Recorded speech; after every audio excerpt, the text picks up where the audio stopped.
Assalamualaikum warahmatullahi wabarakatuh. Alamin, kalau bersyukur Allah Subhanahu Wa Taala yang pada pagi hari ini saya ketemu dengan teman-teman semua, rekan-rekan semua dari berbagai kota kabupaten pada workshop sastra ini tahun kedua ya. Lalu juga untuk workshop sastra saya diminta untuk memberikan sedikit saja wawasan kita soal kewirausahawanan, entrepreneurship, yang nanti bagaimanakah kemudian juga bahwa pekerjaan-pekerjaan kita atau juga minat kita atau hobi kita, kesukaan kita ini juga nanti juga bisa bernilai ekonomi. Setidaknya untuk diri kita akan jauh lebih banyak juga apabila untuk daerah kita juga untuk kesejahteraan. Jadi lebih jauh gitu kesejahteraan bangsa-bangsa. Teman-teman semua, jadi saya latar belakangnya ekonomi diminta oleh Pak Adi, Pak Syedri ini untuk memperdalam soal kewirausahawanan. Pada saat bersamaan juga saya mengajar di ekonomi itu salah satu mata kuliah yang saya rasa ini pertama lah di Indonesia. Di negeri sudah lama aja. Saya usulkan semester lalu itu ada mata kuliah ekonomi kebudayaan. Ekonomi kebudayaan. Jadi bagaimana kemudian ilmu ekonomi ini juga bisa digunakan pada aktivitas-aktivitas kebudayaan, film, musik, pertunjukan seni, kota wisata, termasuk juga nanti penerbitan, percetakan, radio dan seterusnya. Aktivitas-aktivitas yang sekarang orang juga sebut sebagai ekonomi kreatif ya. Tapi ada perdebatan juga soal itu, bahwa ekonomi kreatif sebenarnya juga bagian saja dari ekonomi kebudayaan. Baik teman-teman semua, gembira saya karena beberapa sejak tahun lalu itu, ini mengingatkan lagi saya untuk mengumpulkan lagi nih. Tadi kelupaan saya bawa kumpulan tulisan saya sejak mahasiswa tahun 2000-an, 99, 98 itu. Saya juga banyak ternyata tidak hanya ekonomi, saya lintas disiplin juga, termasuk juga menulis soal Hamka, soal Hatta sebagai manusia pustaka. Saya sebut Hamka bagaimana inspirasinya dari autobiografinya di kenang-kenangan hidup itu bisa jadi pelajaran kita untuk membangun intelektualisme kita. Juga akan saya sampaikan. Ada yang juga debat saya sama Isra sejarah itu soal bagaimanakah kita bangga dengan budaya kita sendiri, karena kita kaya dengan belakang budaya Ka'bah, Barzanji dan seterusnya itu, kekayaan media tutur kita, literasi kita, dan sampai justru kita dengan kekayaan itu kita mengedepankan diri kita, apa yang saya sebut sebagai agar kita tidak jadi malin kundang bagi kebudayaan kita, durhaka terhadap kebudayaan kita karena tidak punya kepercayaan diri terhadap apa yang kita miliki, kekayaan budaya kita miliki. Kalau orang menyebutnya jangan adalah tragedi Coca-Colonization, bahwa apapun makannya minumnya apapun makannya minumnya teh botol kan, atau Coca-Cola, kita tidak mau. Sampai ke kampung-kampung, malah kalau kita ingin melakukan kolonisasi ya. Minang itu masuk ke semua penjuru dunia sebagaimana tradisi merantau itu. Oke, bagi pengantar begitu, saya ingin memulai juga tentang sastra ini. Tentang sastra ini apa kaitannya dengan kesejahteraan suatu negara, dengan kemajuan ekonomi, dengan peradaban ya. Orang kan juga sebut sastra itu adab kan. Apa peranan sastra itu bagi peradaban? Di ekonomi itu ada seorang ekonom atau psikolog yang namanya David McClelland. Dia mengembangkan sebuah alat ukur untuk melihat seberapa motivasi berprestasi seseorang. Diukurnya nanti dalam bentuk keluarannya adalah nilai yang disebut dengan NA-nya, need for achievement-nya. Kalau teman-teman yang aktif di beberapa organisasi, HMI rasanya kalau mau masuk itu diukur dulu tuh rasanya. NA-nya berapa? Untuk melihat seberapa motivasi berprestasinya.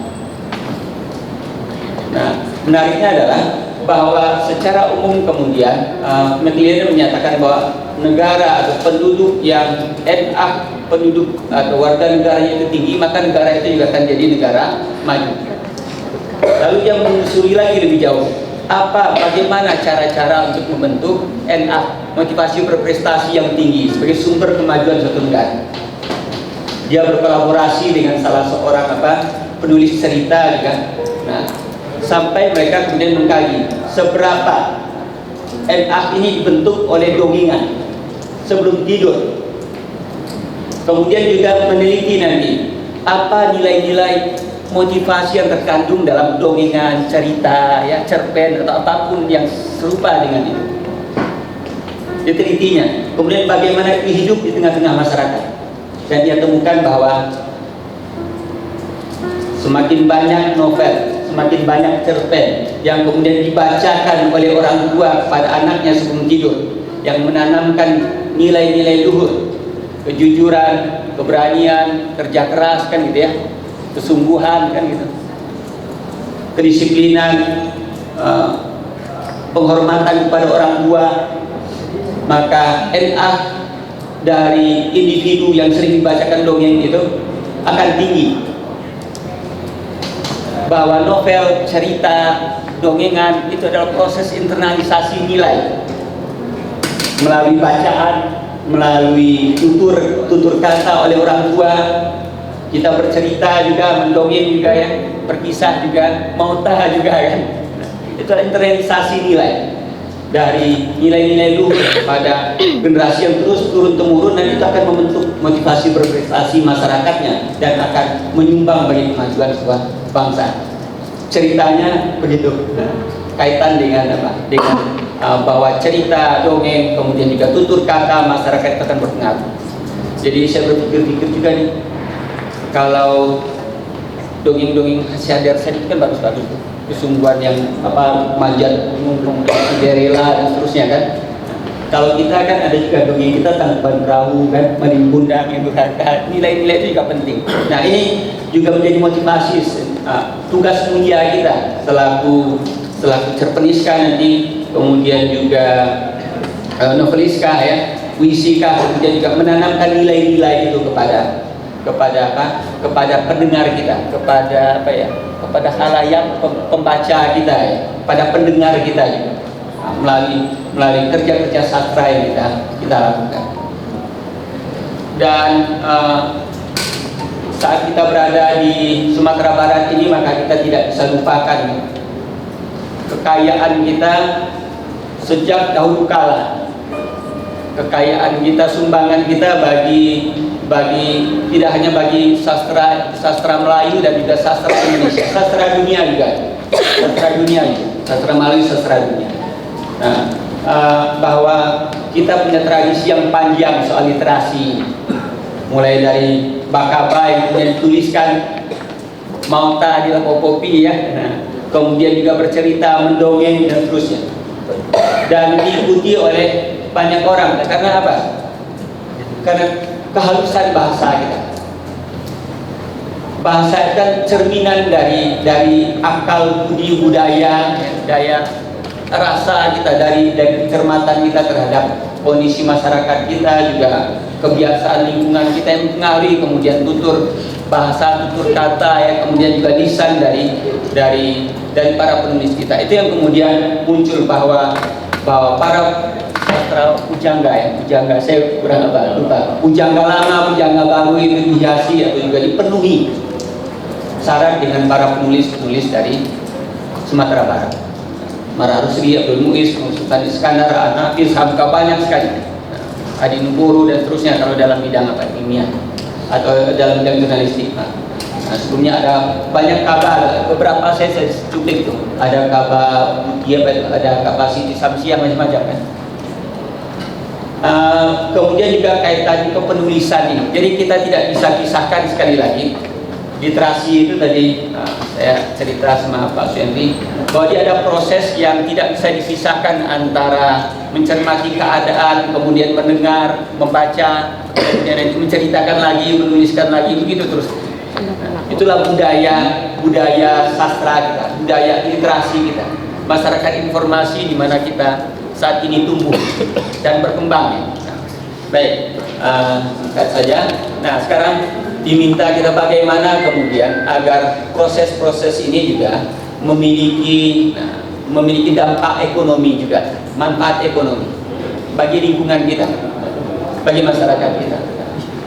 Jadi melalui apa? Melalui apa yang disebut dengan kewirausahawanan atau entrepreneurship, kewirausahawanan. Inilah kekuatan baru dari perkembangan masyarakat saat ini.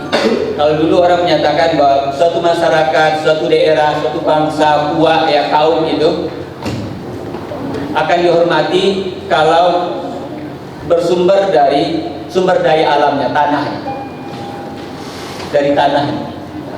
Jadi feodalis sama feodalis. Berikutnya orang menyatakan sumber dihormatinya bangsa-bangsa itu adalah dari, atau juga kaum atau masyarakat itu adalah dari kekuatan kewirausahawanan, kekuatan perdagangannya, kekuatan modalnya, terutama bersumber dari modal. Ini singkat saja. Tetapi juga ada sikap penting dari apa yang dimaksud dengan wirausahawan. Asal katanya kan dari bahasa Prancis ini. Nah, wirausahawan itu kita kan misalnya entrepreneur, entrepreneur. Makanya ada kata wira di situ ya, Pak Sendri. Wira itu kan wira praja, wiro sableng kan gitu. Sikap keberanian, sikap satria, perwira, tidak mau tidak pantang kalah gigih, sikap bahwa seorang entrepreneur itu adalah seorang pecinta risiko, pecinta risiko. Bukan apa-apa mereka sudah surut.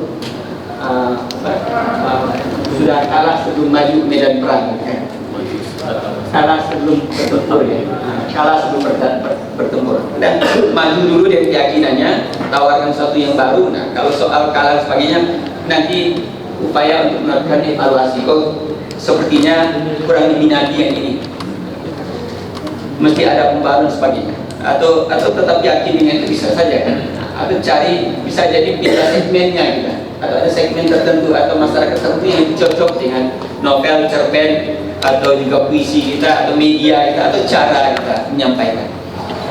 Kalau di ekonomi itu juga ada katanya wirausahawan ini salah satu ekonom yang besar pengaruhnya itu Schumpeter namanya. Ekonom yang menjelaskan tentang teori kewirausahawanan. Bahwa masyarakat itu, negara itu, bangsa itu adalah selalu dihadapkan keadaan mereka pada kondisi candu roda pedati. Masyarakat itu akan menjatuh bangun, pasang surut. Masyarakat itu akan dihormati, kemudian nanti pudar mereka, peradabannya melemah, kemudian bangkit lagi, melemah lagi ya. Yang menentukan suatu peradaban, suatu masyarakat, suatu kaum buah itu, suatu komunitas itu dihormati atau kuat, kemudian tetap berkembang itu adalah pada ada atau tidaknya para wirausahawan, para entrepreneur di sini. Para entrepreneur. Kalau pudar para entrepreneur, maka reduplah nanti perkembangan suatu masyarakat. Tidak lagi ya kan, orang kan sekarang bicara banyak Minangkabau, mesti ada upaya untuk membangkitkan Batang. Tidak ada lagi tokoh kita tingkat nasional, kan banyak gitu ya.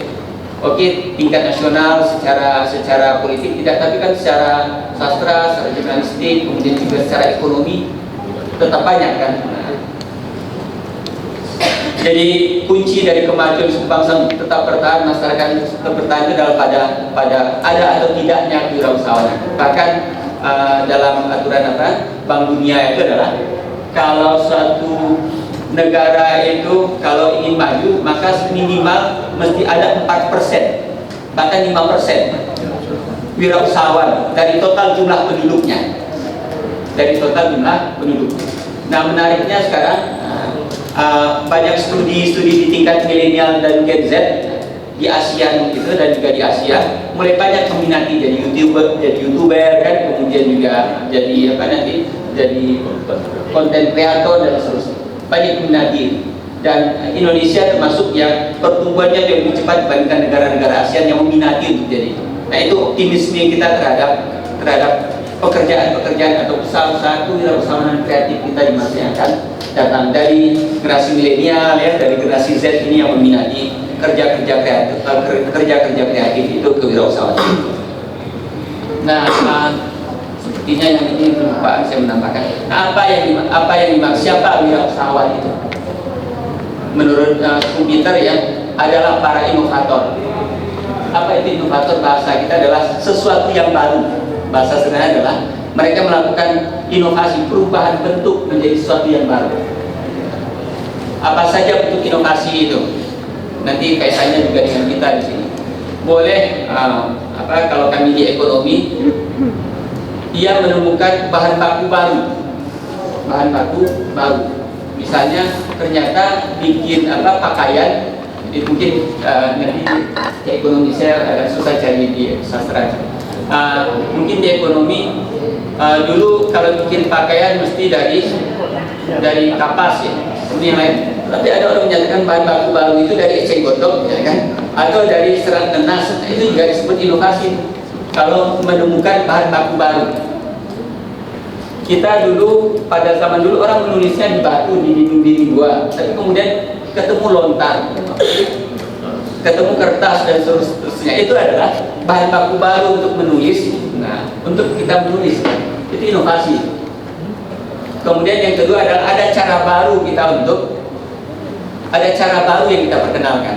Nah, ada jiwa kepemimpinan kita juga, karena karena kita juga mesti berinteraksi dengan orang lain. Kepemimpinan kita juga penting, berinteraksi, jiwa besar kita, ya. Kemudian juga bagaimana kita mengelola segala suatu sumber daya kita, keahlian kita juga orang lain juga nanti berinteraksi dengan penerbit juga dengan orang lain, dengan pasar kemudian menerima masukan juga, dan pendapat juga, sikap pantang menyerah kita sebagai bagian dari kewirausahaan itu ya, pantang menyerah kita, pengetahuan kita juga, karena kewirausahaan kita ini novel, kemudian juga cerpen dan sebagainya, itu kan bagian dari upaya kita untuk terus membuka selebar-lebarnya nanti wawasan kita dari membaca, dari mendengar kan, dari membaca sebanyak mungkin sampai titik tertentu biasanya kan udah penuh ini rasanya baru ditempatkan mulai bisa, dan supaya jalan kan kita berkembang. Insting kita naluri kepenulisan kita biasanya nanti muncul saja. Nanti ada strategi juga, ada metode-metode, dan kita juga mesti punya tujuan akhir dari tugas kita kewirausahaan. Ada yang katanya minatnya untuk ada yang untuk menunjukkan dia hebat, untuk mengembangkan bisnisnya, mengembangkan tujuan ekonominya. Tapi ada juga yang tujuannya untuk peradaban, itu memberikan nilai-nilai kebaikan. Apalagi kalau semuanya bisa disatukan, diintegrasikan. Teman-teman semua,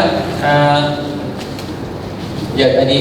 Nah, sekarang saya diminta juga mengaitkan juga. Nah, dalam perkembangan terbaru, kegiatan-kegiatan kita ini di bidang sastra dan juga penulisan, penerbitan, kemudian kreativitas ini menemukan satu muara yang sekarang sedang hangat-hangatnya ya, update ya, apa yang disebut dengan ekonomi kreatif.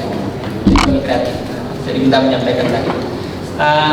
Perkembangan terbaru, saya sudah tim ahli di penyusunan Ranperda Ekonomi Kreatif. Kita kemarin sudah pembahasan tahap akhir ya, karena ada Ranperda kita sudah diajukan ke Kemendagri, dan itu tujuannya dalam menciptakan iklim, kondisi, ya, suasana ekonomi kreatif Indonesia itu makin lama makin meningkat. Kalau ada profil ekonomi kreatif Indonesia itu nanti di mana posisi kita sekalian yang di bidang sastra. Sementara terbesar itu adalah di kuliner ya. Di kuliner 41,7% penduduk kita yang 41,7% dari tenaga kerja yang kerja di ekonomi kreatif itu bekerja di subsektor kuliner.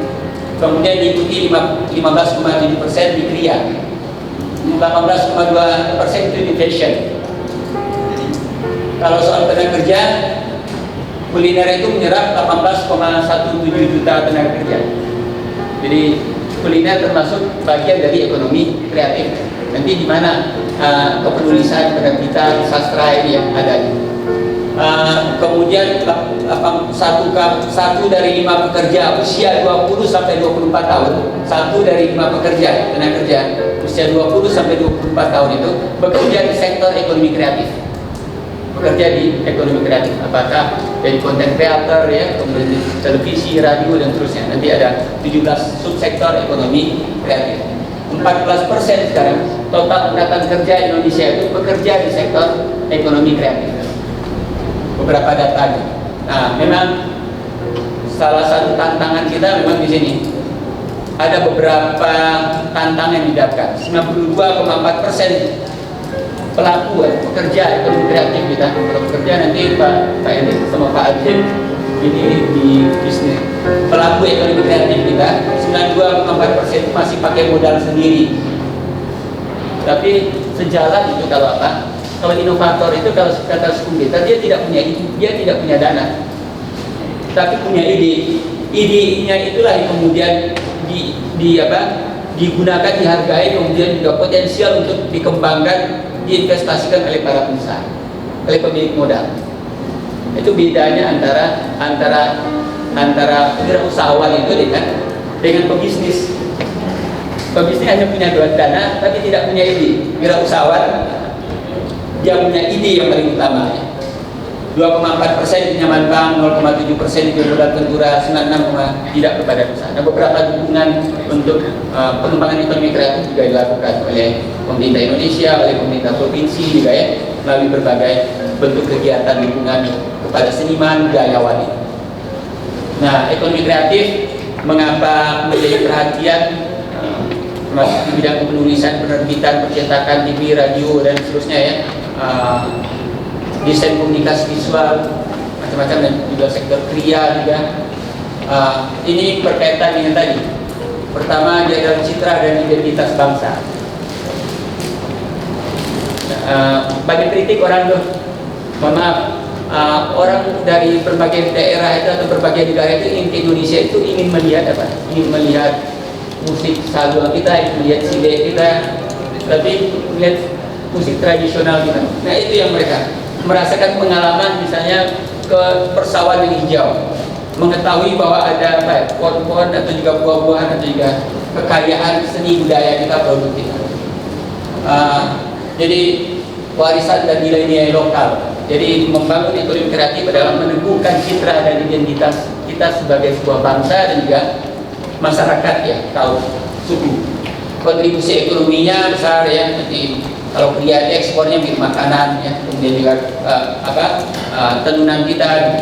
Dampak sosialnya bagaimana tadi? Dampak sosial kaitannya dengan kualitas hidup, bahwa tata kehidupan kita juga ditunjukkan oleh oleh perhatian kita terhadap sastra.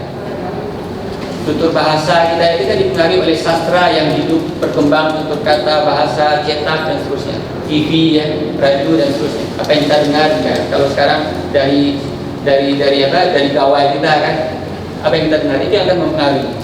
Nanti berpengaruh juga terhadap sikap, tindakan, perilaku masyarakat.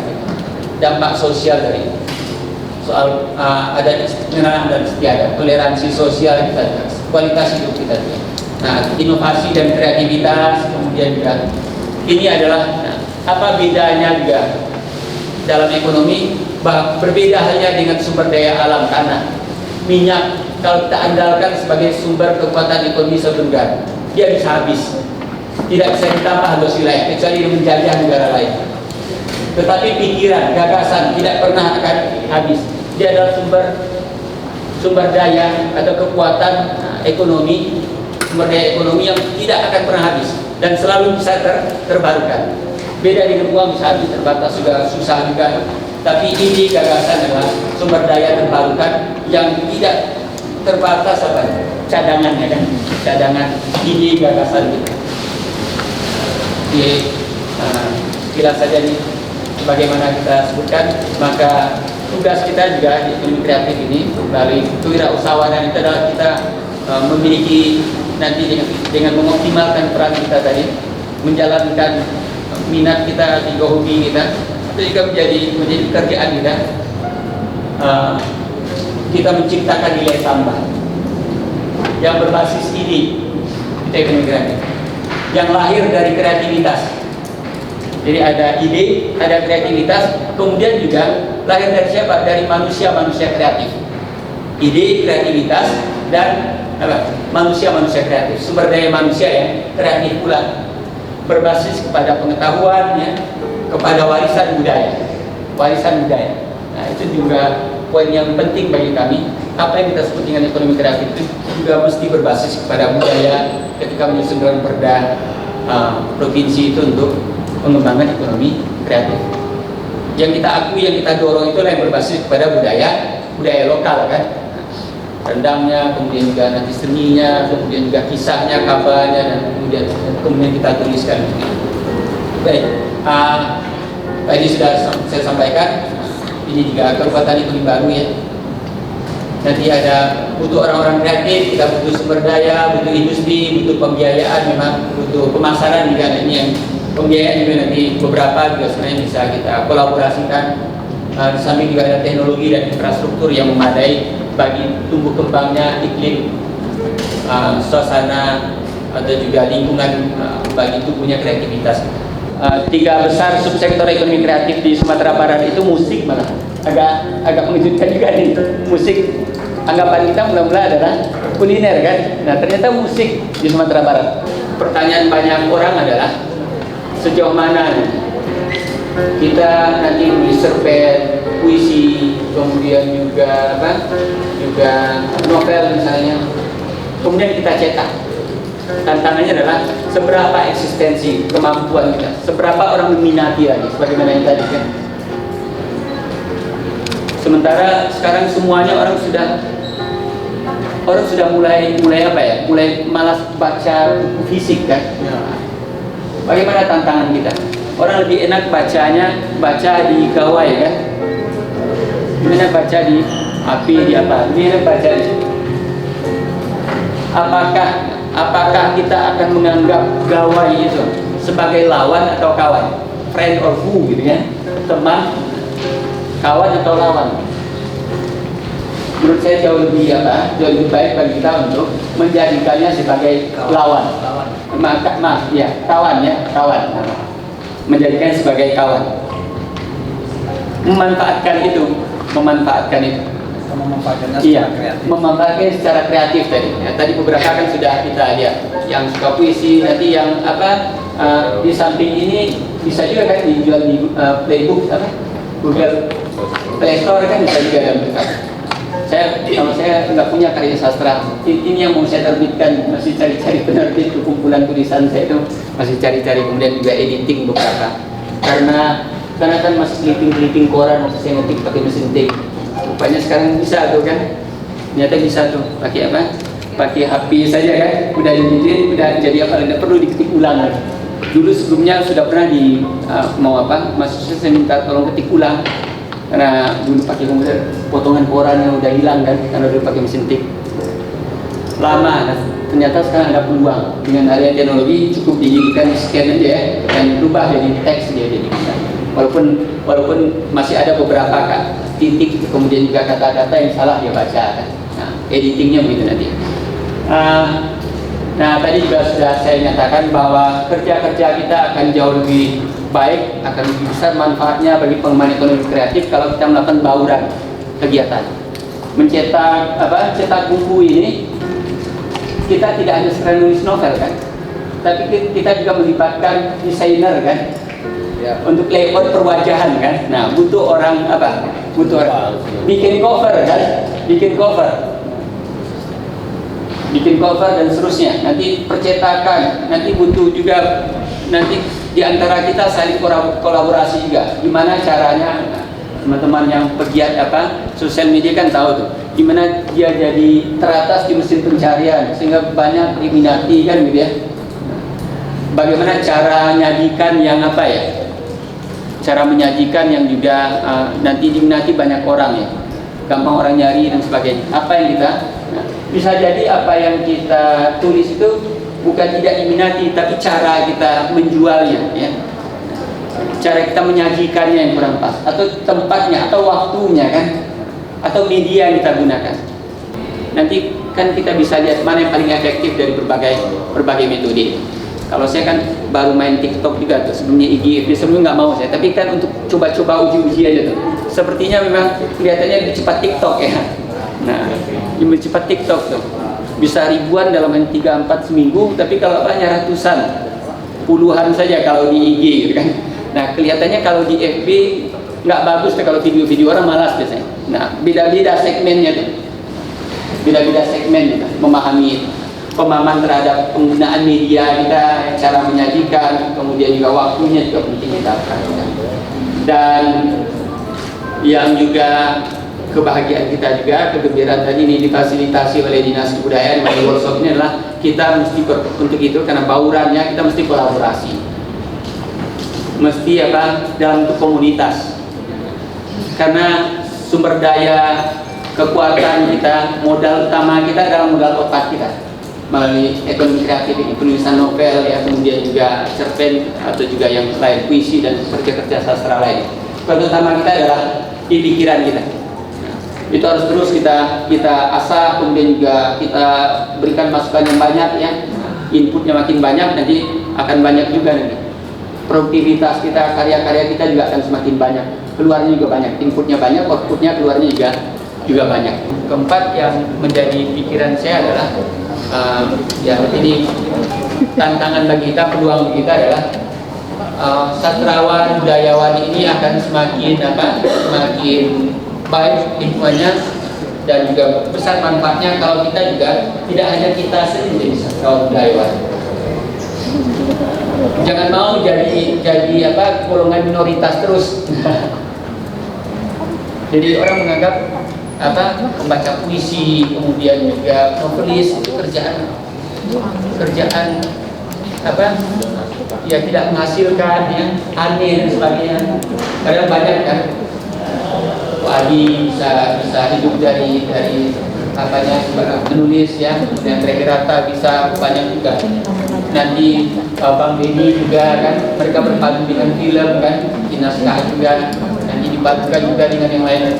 Dari YouTuber juga bisa kan, dari juga bisa, dari kerja-kerja kreatif untuk mempatenkan, menciptakan musik mereka, puisi mereka, kata-kata mereka dan sebagainya. Dengan dasar itulah kita harus memperluas wilayah budayawan itu dengan melakukan edukasi, literasi. Jadi tugas kita kalau dulu ada kalau dulu ada tuh Pak Taufik Ismail kan ke sekolah-sekolah, sastra go to school kan begitu, sastra masuk sekolah.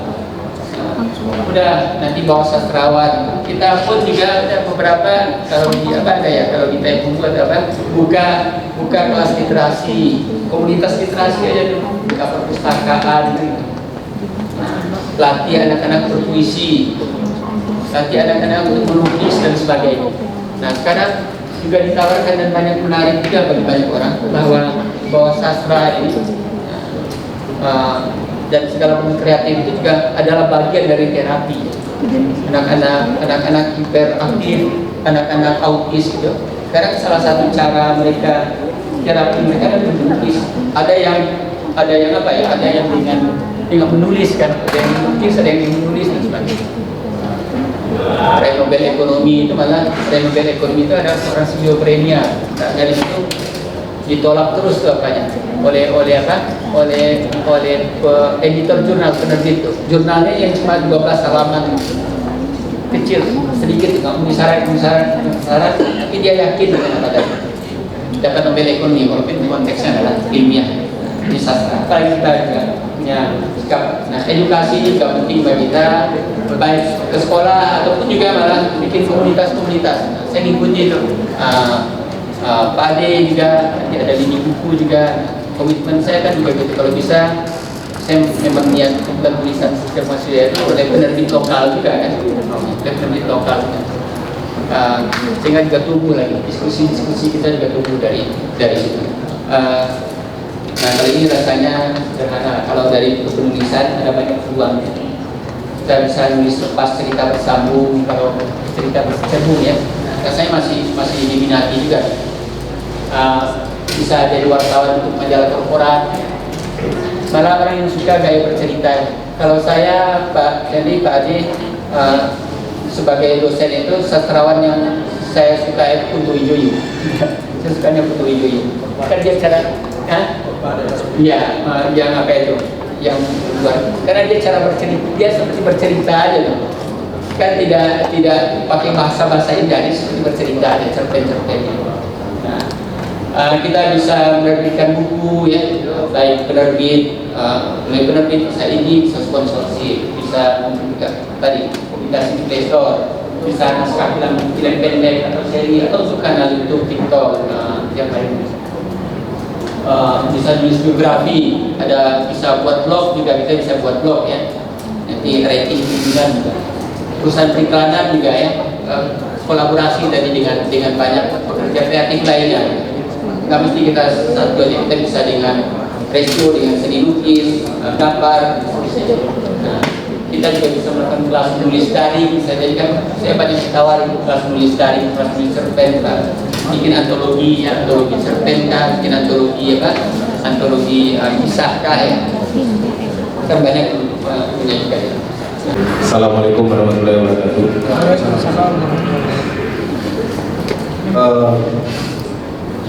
Dari penjabaran atau presentasi Bapak Dr. Muhammad Irfan tadi, dari segi sastra saya cukup merasa bingung untuk soal ekonomi kreatif. Dan kebingungan saya itu mempertanyakan soal jika buku atau novel diaudiokan, soal audio tadi Pak, novel atau buku atau antologi segala macam gitu, bagaimana nasib penerbitan atau percetakan atau toko-toko buku dalam berkelanjutannya? Nah, bagaimana cara menggali inovasi baru tanpa meninggalkan atau menggerus yang telah ada sebelumnya, atau tanpa mengurangi kualitas isi dengan pasar yang sama?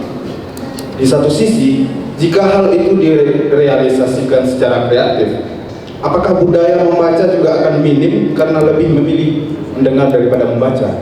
Sebenarnya pertanyaan saya cukup sederhana. Kita sadar bahwasanya yang namanya dunia aircraft itu dan dunia entah itu kebudayaan, ekonomi kreatif atau kewirausahaan itu akan selalu berkembang, setiap harinya. Apakah keilmuan di bidang ini, di bidang kewirausahaan dan ekonomi itu juga ikut berkembang? Karena faktanya saya lihat di ruang akademik saat ini gitu loh, banyak hal-hal yang maju zaman sekarang, sementara ilmu pun tidak bertumbuh dan memilih untuk prematur. Jadi ada banyak ketimpangan gitu. Terus yang kedua, ya saya sepakat sama statement abang bertanya di awal tadi bahwasanya berbicara tentang penerbitan itu sebenarnya hal yang sederhana gitu. Ada banyak penerbit yang bisa disasar, cuma kan proses penyaluran dan pendistribusian yang menjadi problem sekarang. Keterjangkauan karya seseorang itu Pak, dalam artian selama ini ada banyak workshop yang telah diadakan, ada banyak kelas yang telah dibuka, tapi sangat sedikit kelas-kelas atau keilmuan yang membahas tentang bagaimana cara penyaluran karya tadi. Karena saya percaya antara proses dengan berkarya dengan proses untuk menjaga umur karya itu dua hal yang berbeda. Berkarya dan menjual itu kasarnya dua hal yang berbeda gitu. Jadi kalau memangnya kita pengen menjadikan karya kita itu anggaplah sebagai dikenal lebih jauh oleh orang lain, atau mendapatkan apresiasi juga dari orang lain, atau dikonsumsi atau dibaca oleh orang-orang yang jauh di luar daerah kita, tentu ada wadah yang juga cukup yang menjembatani hal tersebut gitu. Apakah kemudian kita akan mengubah masing-masing pendapat saya? Jadi kan tentu kalau dalam kaitan ini kan kita bisa punya berbagai sudut pandang ya. Masing-masing orang kan kadang punya peminatan yang berbeda. Kalau kita yang di pendidikan ini ada orang yang tipikal audiovisual. Lihat dulu kan. Nah, baca baru dia paham. Tapi ada orang yang nggak mau baca, malas dia. Tapi dia mendengar lebih efektif kan. Tapi ada orang yang apa yang dibacanya, apa kemudian yang didengarnya itu dia mesti tuliskan, baru dia lebih mudah. Masing-masing orang punya kecenderungan terhadap diri dia dalam apa ya, dalam mendengar sebagainya. Dalam kaitan itulah, walaupun bukan berarti, nah kita kembangkan saja pilihan-pilihan itu. Bahwa novel tidak hanya cetak, mengapa tidak kita juga novel itu dibacakan. Bila orang mungkin tidak tertarik untuk membaca, tidak bisa untuk apa, tidak bisa lama-lama duduk, dan dia itu bisa nikmati sambil di perjalanan, sambil di kereta api, sambil bawa mobil, sambil di apa kan. Nah, yang tidak mungkin bagi saya bisa saja, dan kita mengembangkan pilihan-pilihan terhadap media kita berekspresi, media kita kesastraan. Itu apanya yang kedua ya. Walaupun memang masing-masing kan punya apa juga ya, punya saling melengkapi juga ya. Bahwa nanti mendengar, nanti dia juga menulis, nanti ada kesempatan dia. Tujuan kita kan mengajak mereka untuk merenung, kemudian juga untuk berpikir atau juga untuk berbuat kan. Dari pesan sastra kita, dari puisi kita, dari novel kita, dari cerpen kita. Apa jika yang lebih mudah nanti pesan kita sampai itu melalui mendengar, kenapa tidak kan? Apabila dia sendiri mungkin tidak punya banyak waktu atau relatif tidak suka misalnya membaca, kita sediakan bagi mereka yang apa namanya auditori ya, yang lebih suka mendengar kita. Itu beberapa yang saya yang menjadi anggapan saya terhadap itu. Nah, menurut saya sah-sah saja ya, kita manfaatkan juga sarana-sarana yang bersifat bercerita terhadap novel kita, terhadap puisi kita juga ya. Atau juga nanti YouTube kita juga kita bisa tampilkan video kita kan juga bisa tampilkan itu dengan membacakan novel kita atau beberapa kan juga menyediakan itu ya. Beberapa buku-buku di luar negeri itu juga ada yang menyediakan apa kan, dan untuk mendengarkan ya, Harry Potter dan sebagainya, audiobook kan ada juga audiobook. Bagi saya sah-sah saja, pendapat saya begitu.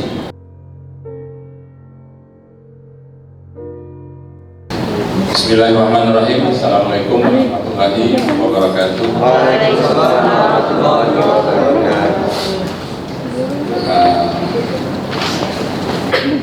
Tutup berlebihan. Pada saya diminta untuk kita berdiskusi hal yang berkaitan dengan novel yang akan ditulis, yang di dalamnya ada muatan seni budaya. Pengertian seni budaya ini untuk saya agak beda dikit. Seni budaya adalah seni kreatif dalam pengertian tertentu, itu ujung-ujungnya menjadi pengusaha. Ujung-ujungnya itu seni kreatif itu cuan. Kalau nggak ada cuan, nggak kreatif. Tapi saya mungkin akan bicarakan yang lebih spesifik tentang budaya.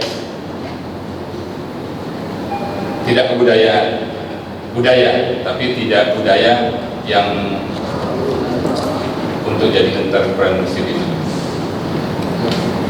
Ada dua hal yang ingin saya bicarakan kepada Anda semuanya. Mohon maaf, saya menyapa Anda saja.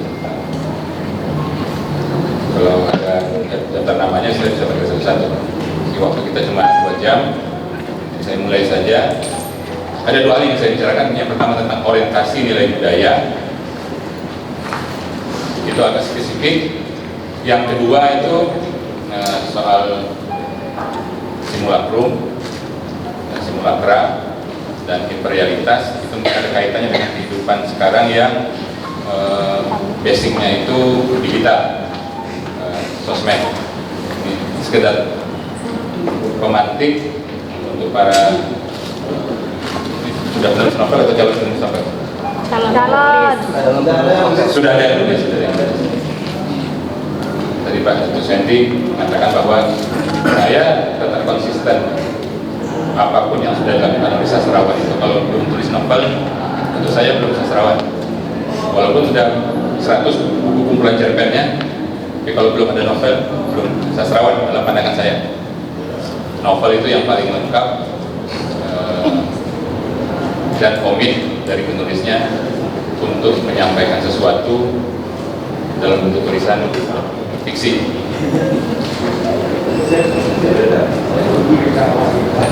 Ini diberitahu kepada saya bahwa produk atau luaran dari kegiatan kita ini itu cipta sastra yang cinta budaya. Cipta sastra cinta budaya. Ya. Jadi luaran yang diharapkan itu nanti ada dua. Yang pertama, karya sastra, tentu ini novel, ya, bermuatan nilai budaya, bermuatan nilai budaya. Yang kedua, karya sastra yang berkualitas. Karya sastra yang berkualitas. Sebenarnya kalau karya sastra isinya itu sebuah saja, tentang manusia dan tentang kemanusiaan. Tentang manusia dan kemanusiaan. Di dalamnya itu ada civilization, atau dalam bahasa Melayu tamadun. Tamadun itu artinya kebudayaan. Budaya itu arti yang lebih sempit lagi dari yang saya sebutkan sebentar ini. Ini kira-kira yang diberikan ke saya bahwa kegiatan kita ini seperti ini. Produk yang diharapkan dengan tema besar itu cinta sastra, cinta budaya. Luarannya itu pertama karya sastra novel bermuatan nilai budaya, yang kedua karya sastra berkualitas.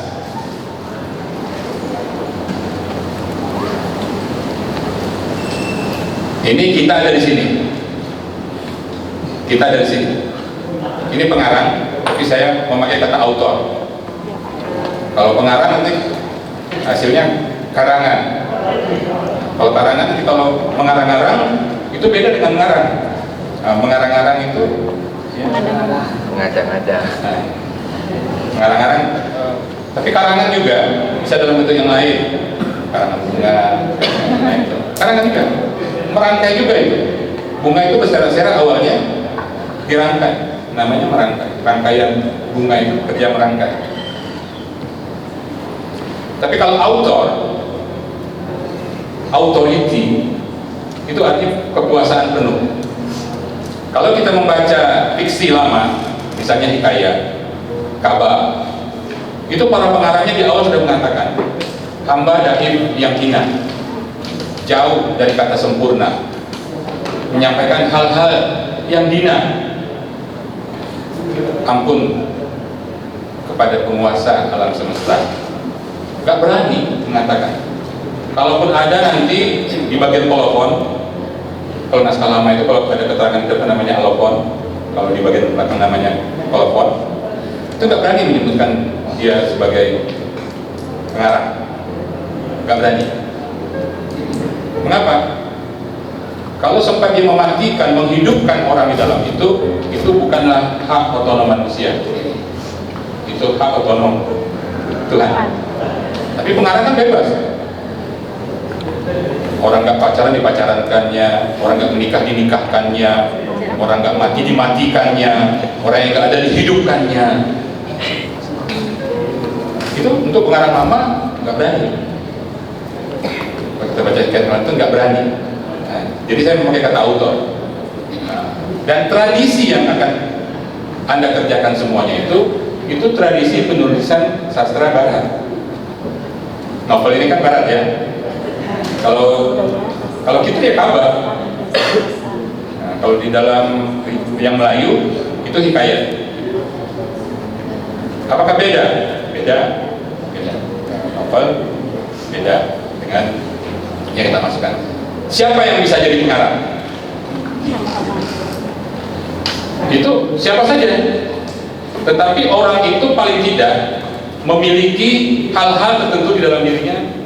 Yang pertama saya sebut sensitivitas. Sensitivitas. Jadi kalau secara ilmu pengetahuan itu kan bayi di dalam rahim ibunya itu, di uterus itu berubah bentuknya. Mulai dari 4 bulan itu, saya hitung dari 4 bulan, kalau mulai kapan itu 4 bulan bergerak terus dia, kadang sungsang, kadang enggak, segala macam. Yang nggak boleh sungsang itu nanti waktu 7 bulan atau 9 bulan. Nah, posisi yang paling akhir nanti begini.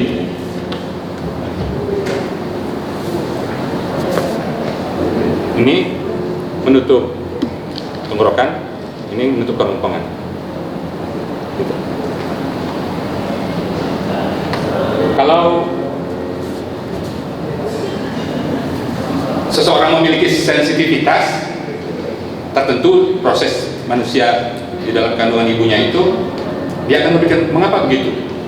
Lantas misalnya kalau perempuan hamil, dijaga kehamilannya, kesehatan dan segala macam, jangan jatuh terduduk, terhentak, itu jempol ini bisa menyorong langit-langit, bayi bisa robek, bisa lahir nanti dalam keadaan ya kalau sumbing bibir ya, ini kalau langit-langit retak itu sudah nggak bisa dioperasi sumbing bibirnya, tapi ada yang sudah bisa operasi tapi tidak bisa mengeluarkan suara secara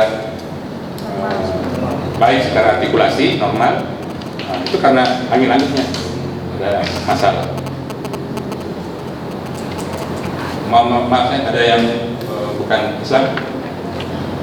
Ada? Islam semua.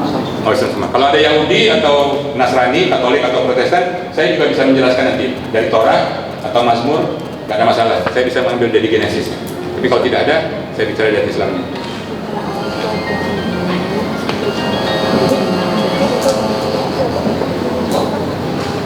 Nah, saya di Islamnya. Kan pernah dengar ya, alastu birabikum. Nanti jawabnya. Jawabnya. Itu apa itu? Alastu birabikum. Itu ada pembicaraan antara Tuhan dengan roh kita. Ada yang pernah? Enggak? Ada ya? Apa itu? Waktu ditanya Tuhan, alastu birabikum. Jawabnya? 110 tanda. Apakah benar aku Tuhanmu? Jawabnya? Ya. Roh kita mengatakan? Iya, Allah. Jawabannya mesti benar. Benar aku Tuhan. Itu dipegang. Nah, secara mistiknya ada perjanjian kita dengan Tuhan, bahwa Dia Tuhan, kita makhluk. Ada hal-hal yang dibicarakan secara normatif manusia dengan manusia itu, bahwa ada 3 hal yang nggak jadi urusan kita. Yang pertama, Kematian. umur, Jodoh. kapan lahir, kapan mati, itu bukan persoalan kita. Yang kedua, rezeki, bukan persoalan kita. Ini saya bertemu Anda hari ini rezeki saya. Jadi rezeki itu bukan hanya makanan, uang atau lain. Ketemu dengan Anda ini rezeki itu saya. Dan yang ketiga, jodoh. Itu dipegang erat. Seperti tadi, pegang. Tapi tiba waktunya, itu ingat itu. Bahkan kalau dalam mistiknya itu ditulis punggung itu. Lahir 7 bulan atau 9 bulan. 8 bulan yang nggak ada. Kalau lahir juga. Dan yang kedua, menangis artinya tidak tuli, tidak bisu. Jadi kalau sudah tuli, langsung bisu. Kalau bisu, langsung tuli. Dipaksa, pukulnya pelan-pelan. Begini, enggak. Joy lawan. Itu secara medis. Tapi secara mistik, sebenarnya bayi menyesal lahir ke muka bumi. Ini fana, bukan bakal. Ini sementara, sesuatu menjadi tidak jelas, sesuatu menjadi tak bermakna kecuali diberikan makna. Ini acara ini bermakna atau tidak? Enggak ada, kita aja memaknai. Oh, kita hebat, ada pertemuan ini pesertanya ini, dari sana-sana, pembicaranya ini. Enggak ada itu, kita saja yang memberikan makna hebat. Enggak hebat, enggak ada. Oh, ini wartawan hebat, oh ini sastrawan hebat, oh ini penyiar hebat. Enggak ada. Sehebat apa dia? Sehebat sebatas kemampuannya itu saja. Enggak pernah lebih. Itu dia tangiskan bayi. Adakah di antara kita yang minta dilahirkan ke dunia? Enggak ada. Emak bapak kita horny, kita lahir. Sesingkat itu ya. Enggak ada. Jadi kalau ibu Mali Bunda berkata kepada anaknya, Tuhan, kalau benar ini anak pernah minum air susuku, kutuklah dia jadi batu. Doa ibu didengarkan. Tapi ibu ini ibu paling parah. hanya karena pernah memberi minum air susu kepada anaknya, dia minta kepada Tuhan. Tuhan mendengar kata ibu. Yang memang ya, apa yang diminta ibu itu Tuhan akan berikan. Tapi kalau bayi sudah bisa makan pizza kan, sekarang rasanya lebih enak pizza Domino. Saya nggak iklan ini ya. Kalau dia sudah bisa makan pizza atau ayam goreng, ngapain nyam nenek emaknya itu? Nggak ada. Air susu itu hak mutlak dari bayi dan ibunya harus memberikan. Hak. Jadi nggak pantas ibunya itu menuntut anaknya membalas jasanya karena karena minum air susu. Minum air susunya. Nggak pantas. Jadi itu yang ditanyakan bayi. Nggak ada makna kecuali diberikan makna. Itu beda di alam sebelumnya. Coba ingat-ingat lagi. Waktu masih dalam perut ibu, ingat alam lain? Tidak. Saya ingat.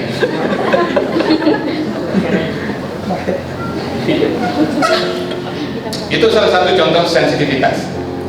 Jadi proses lahirnya manusia yang dianggap biasa saja, biasa, terutama oleh pengusaha klinik kelahiran, rumah sakit. Ya itu segala macam, cuan juga kan tuh. Ya, seperti kita nanti selesai novel disuruh menghasilkan cuan.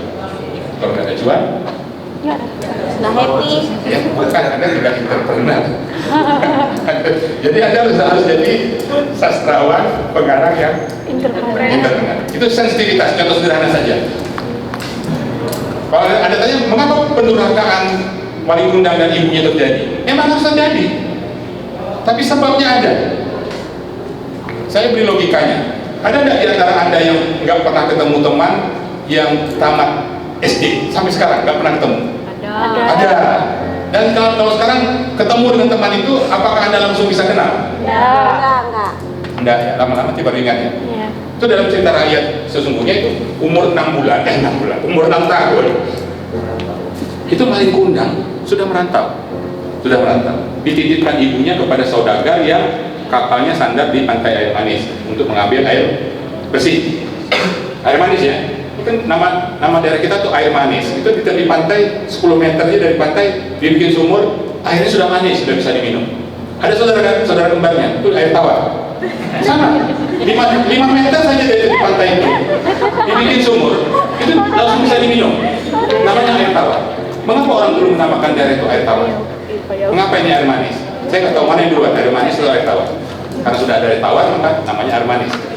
Karena sudah air manis, makanya air tawar. Di antara air manis dan air tawar itu ada 2 tempat, namanya ujung karang dan ulak karang. Dan di tempat itu, tempat tertentu saja bisa ada air bersih. Tapi dalam posisi tertentu, gempa misalnya, itu ujung karang dan ulak karang lebih kuat. Nah, balik ke Malin Kundang ya. Nah, tahu, saya tanya ke Anda, ibu seperti apa yang anaknya umur 6 tahun dia titipkan kepada saudagar agar anaknya sukses ke depan sebagai saudagar juga, cuan. Eksploitasi anak. Ibu seperti apa? Cuma punya anak satu-satunya. Anda saja waktu mau kuliah dulu, bapaknya ngantar ke Padang ini sampai pastikan di kos di mana, apa segala macam. Tapi tinggal tangis-tangisan itu. Anak umur 6 tahun. Itu ibunya. Artinya ibu yang keras hati. Iya kan? Malin Kundang, anak seperti apa itu? Umur 6 tahun sudah mau pergi mengembara ikut orang yang nggak dikenal. Itu anak keras hati juga. Jadi emak yang keras hati akan menghasilkan anak yang keras hati.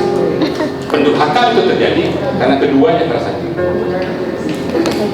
Oh, cerita rakyat mengatakan bahwa Malin Kundang malu kepada istrinya karena emaknya miskin. Bohong. Karena Malin Kundang itu kawin sama anak perempuan dari saudagar yang membawanya itu.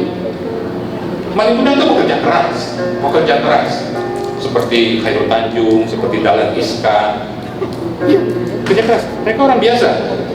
Dan ikan tadi tidak punya sepatu, robek-robek. Menghayal untuk bisa punya sepatu pergi sekolah. Sekarang apa yang nggak punya? Pabrik sepatu punya itu. anak keras hati dihasilkan oleh ibu yang keras hati. Ibu yang keras hati menghasilkan anak yang keras hati. Bukti bahwa Malin Kundang anak baik, setelah dia kaya, kan dia pergi ke air manis, ke pantai air manis. Anda pikir untuk apa dia? Untuk ketemu ibunya. Dia nggak baik itu. Tapi biasa kita kalau ada orang kaya, orang tinggi pangkatnya, itu famili kita, mak etek kita, mak adang.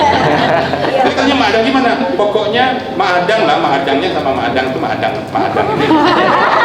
Ada saja. Tapi kalau famili kita dia nggak apa-apa. Bangsat. Enggak bangsa Jawa ya, bangsa kita. Itu di depan mata kita nih. Tanya, ini siapa nih? Siapa ya? Ini kan anaknya nih. Lupa sih. Begitu Malin Kundang datang, orang terkenal berduyun-duyun orang datang sana. Malin, aku ini etek kamu ini. Etek yang mana? Emakmu tuh dulu punya saudara ini nih. Nah, saya ini jadi masih etek lah. Dan orang kaya seperti Malin Kundang itu sangat hati-hati dengan harta. Tahu dia di mana disimpan dan segala macam, dari mana segala macam. Itu hati-hati. Berhubungan dengan orang juga hati-hati. Orang senyum dengan dia sudah hati-hati. Ini ada apa-apanya. Kalau tidak ada berada, tidak tempuh bersarang rendah.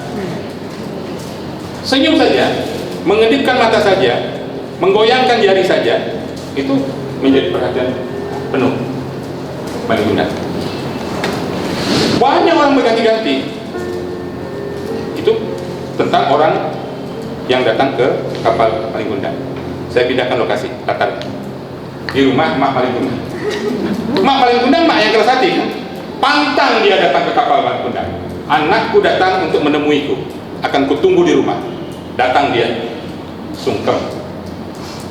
Anakku berhasil, tapi anaknya nggak datang-datang. Yang menyebabkan dia datang, orang berduyun-duyun datang ke kapal ke Bahtera Malin Kundang itu. Akhirnya nggak datang, karena nggak datang panasnya ibunya. Pergi di jalan ke kapal. Malin Kundang sudah ratusan orang mengatakan ini emaknya, ini emak eteknya, ini emak adangnya, ini aciaknya, ini segala macam sudah datang. Akhirnya emaknya datang. Malin Kundang, aku ibumu. Terus Malin Kundang tanya, apa benar ini ibu saya? Itu tadi. Waktu Malin Kundang 6 tahun dada-dada dari sampan pergi ke Bahtera itu yang perempuan di pantai dada-dada juga itu. Sekarang kita main-main. Berapa jarak usia ibu dan Malin Kundang itu? 20 tahun, oke. Kalau 6 tahun, berarti ibunya 26 tahun ya? Itu yang berdiri di pantai, pasir putih, air manis itu, seorang perempuan 26 tahun. Malin, dia keras Malin, patuh, minta ibumu nanti. Malin, ya ibu, nanti. Itu perempuan 26 tahun, ini anak 6 tahun. Waktu kembali, 20 tahun lagi lah misalnya ya. Itu Malin 26 tahun, ibunya 46 tahun. 46 tahun untuk orang miskin, susah hidup segala macam. Itu mungkin kelihatan seperti 56 tahun atau bahkan 66 tahun. Kalau Anda pakai skincare, ada bedak pagi, bedak sore, bedak malam, bedak siang. Itu istri Bapak pejabat yang baru mengundurkan diri itu. Itu tua. Tetapi kalau kita lihat fotonya, muda, mungkin seminggu sekali pergi spa, 2 minggu sekali pergi spi. Gak perlu rame-rame ya, pergi tempat yang sepi, pergi ke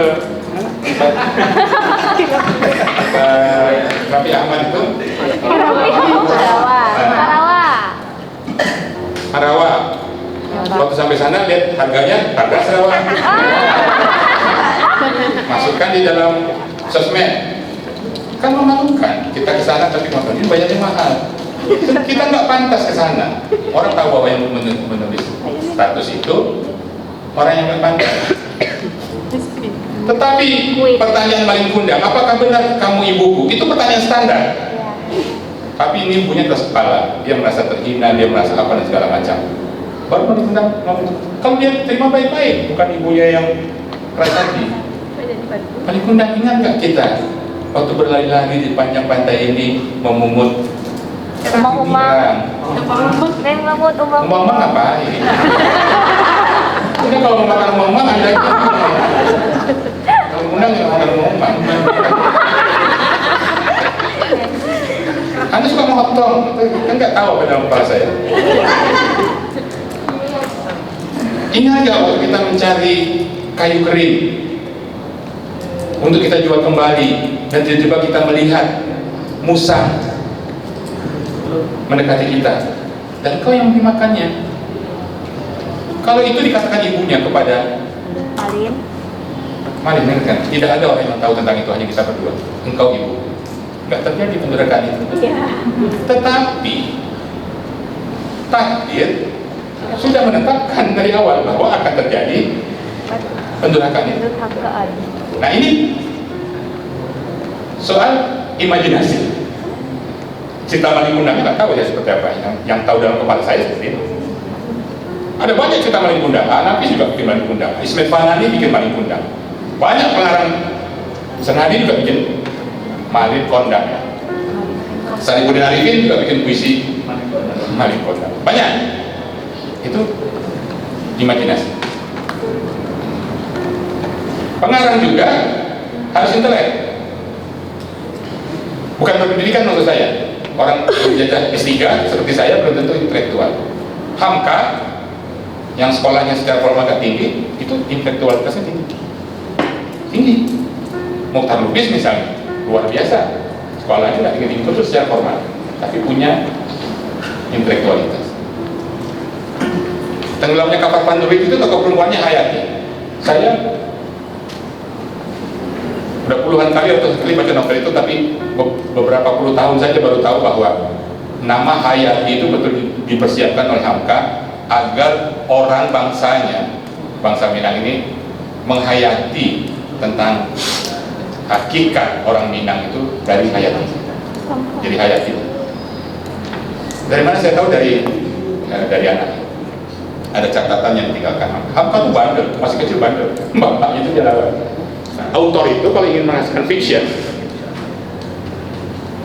bahkan yang paling sederhana, sudden fiction misalnya, itu dia mesti melihat dari subjektif.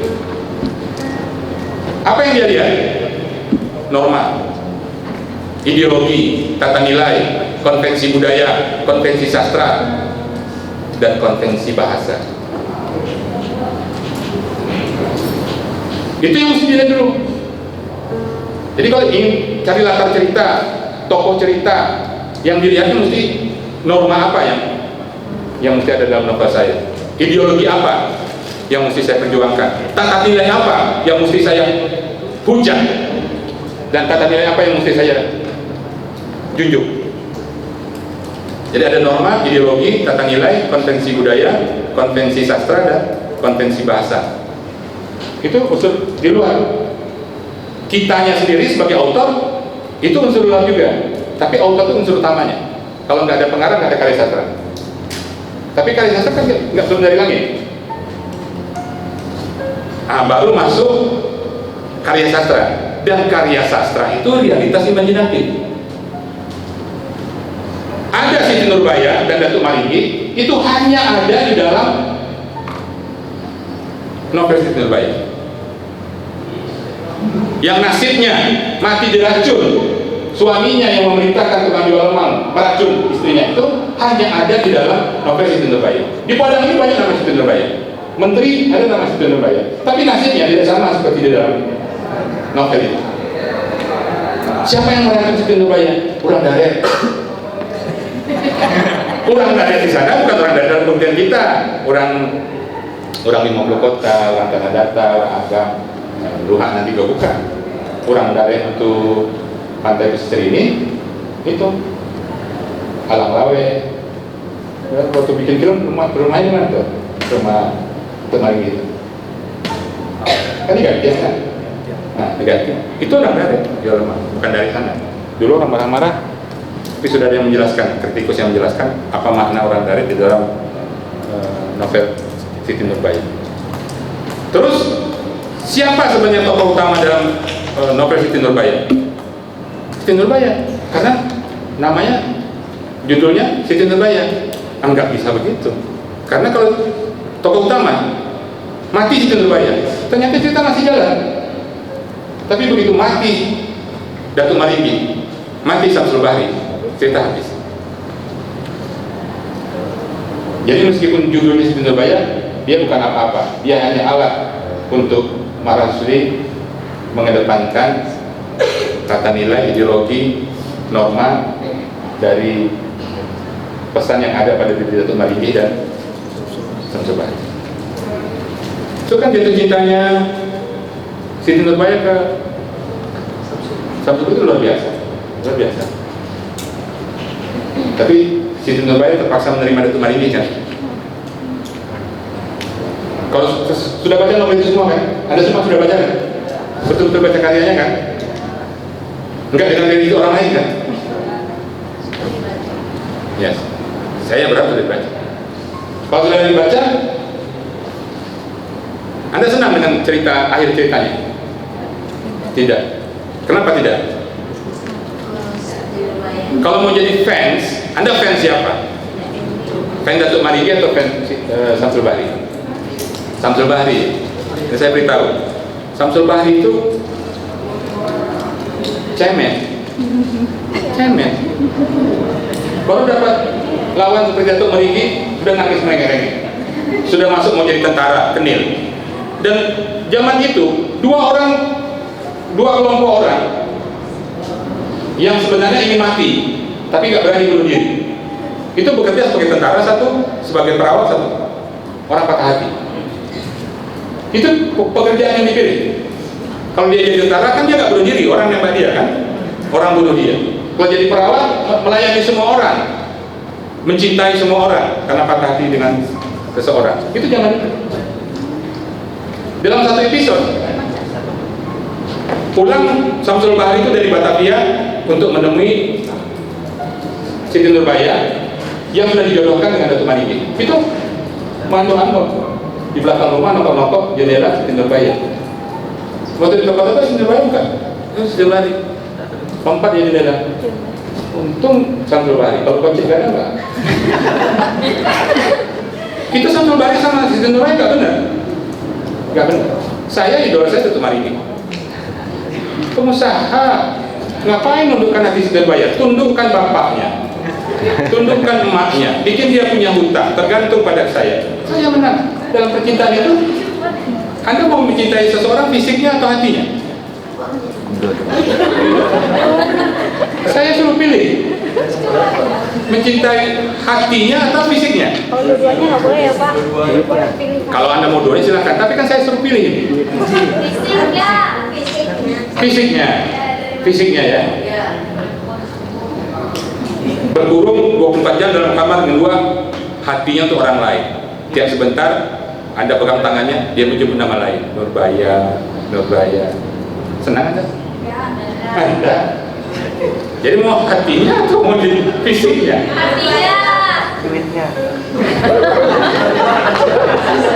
Hatinya. Dia gandeng-gandeng orang jalan depan mata Anda. Gak apa-apa deh, kan hatinya untuk saya. Curi. Ada itu. Kan? Tapi dalam pertarungan itu saya hormat pada Datuk Maringgi. Tua boleh tua, tapi bukan sembarang tua. Tua kelapa. Iya, tua kelapa. Itu ada di dalam realitas imajinatif. Itu yang harus Anda hasilkan sekarang. Itulah unsur inti, unsur dalam yang disebut intrinsik dalam kajian sastra. Tapi yang di atasnya, untuk intrinsik yang utama, ekstrinsik yang utama itu pengarang. Tapi pengarang nggak bisa, telanjang, kosong, empty, kecuali dia melihat realitas objektif. Itu ekstrinsik penunjang. Kita balikkan sekarang, yang karya sastra itu di atas, itu yang realitas imajinatif. Yang diminta oleh panitia penyelenggara dari Dinas Kebudayaan ini, novel bermuatan nilai budaya. Saya buka yang lain. Ini soal sumber penciptaan karya sastra. Tadi kan saya sebut realitas objektif ya, sumber penciptaan Ini dalam perspektif ilmu sastra perbandingan. Sumber penciptaan itu lisan dan tulisan, sastra lisan, sastra tulisan, sastra tradisi atau sastra modern. Semuanya ada sumber penciptaan. Paling tidak ada 3. Yang pertama mitologi. Itu artinya namanya Suryo. Mitologi itu disusun berdasarkan fungsi peran oleh orang Rusia, Vladimir Pro, dan orang Prancis, Primus. Kemudian yang kedua, sumber penciptaan itu sejarah. Nah itu tadi ini Hasbunallah Haris ini novel sejarah. Katanya dia akan bikin trilogi, ini baru yang pertama. Yang pertama, cerita tentang seorang Belanda yang pernah bertugas pada waktu pemerintahan Hindia Belanda menyimpan harta karun di Buntet, di mana? Kayu Arum. Dan yang ini Batavia membelah Tirtayasa. Itu di Banten itu ada Universitas Agung Tirtayasa ya. Universitas itu nama pahlawan di Jawa Barat, Banten. Itu sejarah. Yang ketiga mitos. Ini mitos nggak sama seperti mite dalam cerita-cerita klasik.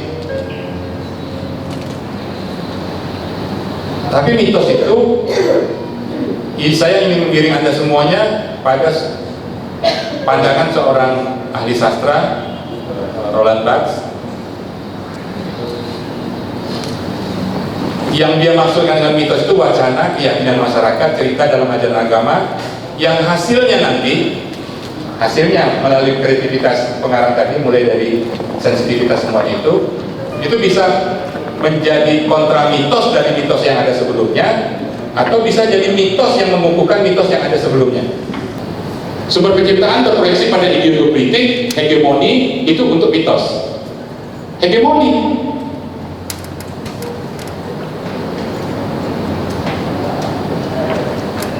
Sambo dijatuhkan hukuman mati, Richard Eliezer 1 tahun 6 bulan, itu soal hegemoni.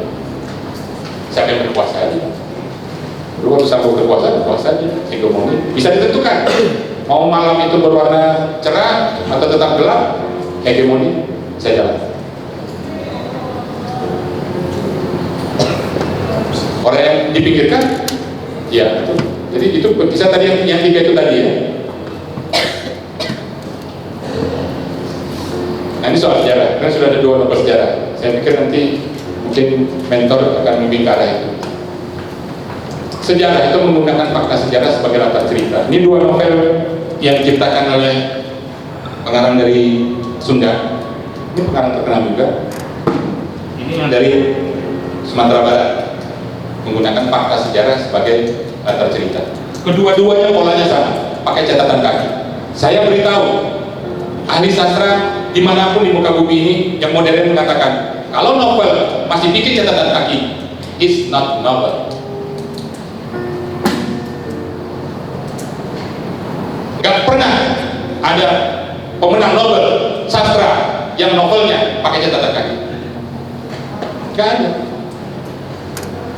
Harus jadi bagian dari cerita itu. Satu-satunya pengarang, dan itu pengarang Indonesia yang membuat novel pakai catatan kaki hanya Bundelma. Itu novelnya Oleka. Tapi catatan kakinya bukan untuk menjelaskan bahwa Teluk Bayur itu namanya, bukan untuk menjelaskan bahwa Sunda Kelapa itu tahun sekian. Enggak. Kalau itu isi catatan kaki, is not novel. Ini buku sejarah yang ditulis dengan cara lain. Penulis cerita, skrip, dan sutradara film Titanic tidak mengatakan Jack dan Rose itu menumpang kapal Titanic segala macam. Enggak ada.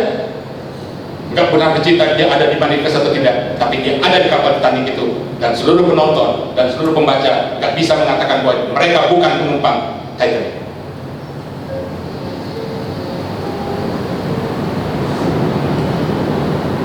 Siapa yang bisa bantah? Gak ada. Itu sejarah. Kapal Titanic pernah tenggelam. Siapa yang berani membantah? Aziz tenggelam bersama kapal Pandurit di laut utara Jawa antara Madura dan Surabaya. Gak ada. Itu latar sejarah. Hamka menulis dengan baik.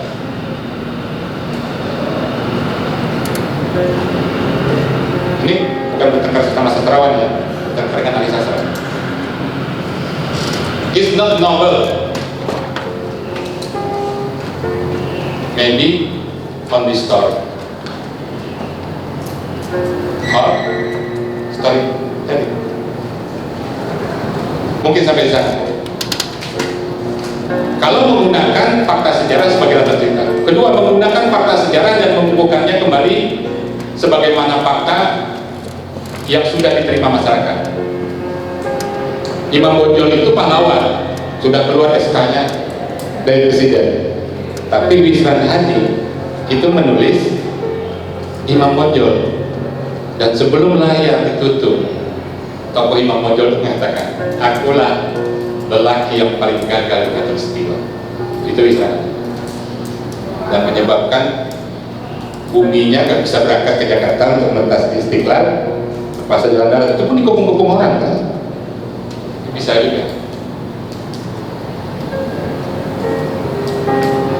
Wisran tidak mengukuhkan Imam Bonjol, dia kontramitas dari Imam Bonjol. Gak lama setelah Orde Baru jatuh, masyarakat Parus itu mengajukan mosi ke pemerintahan pusat untuk membatalkan gelar Imam Bonjol. Ada ribuan orang Parus mati,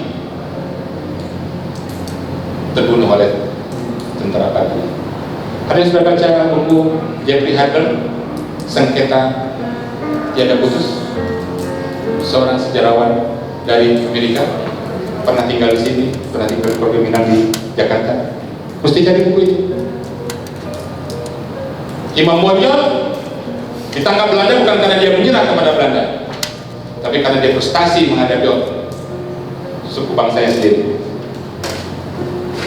Dan akhirnya dia bisa menemukan jawaban yang menyebabkan dia dengan ikhlas mengakhiri perang. Yang menyebabkan dia berontak dan perang adalah orang Minang ini matrilineal, dan itu bukan Islam. Secara syariat Islam harus matrilineal. Yang kuncinya dia ketemu itu Minang matrilineal, tapi bukan matriarkat. Anda bisa bantah saya, Minang itu matrilineal, tapi bukan matriarkat. Itu simpulan Imam Bonjol terakhir. Itu dicatat anaknya itu merantau sampai ke Manado, meninggal di sana. Itu anaknya mencatat apa ya? Waktu Imam Bonjol berpendapat orang Minang itu matrilineal dan matriarkat, dia menentangnya karena itu melawan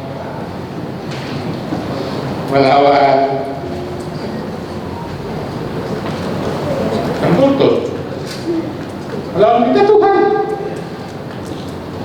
Bernasab itu ke ayah. Orang Minang kan bernasab ke ibu. Tapi setelah Imam Bonjol selama menjelang dia menyerah untuk tidak berperang lagi itu, karena dia memastikan orang Minang tidak matriarkat tapi matrilineal. Dan segunung bukti diucapkan, disampaikan oleh Jeffrey Hadler di dalam bukunya itu. Itu disertasi yang sudah diterjemahkan ke dalam bahasa Indonesia menjadi Sengketa Tiada Putus. Itu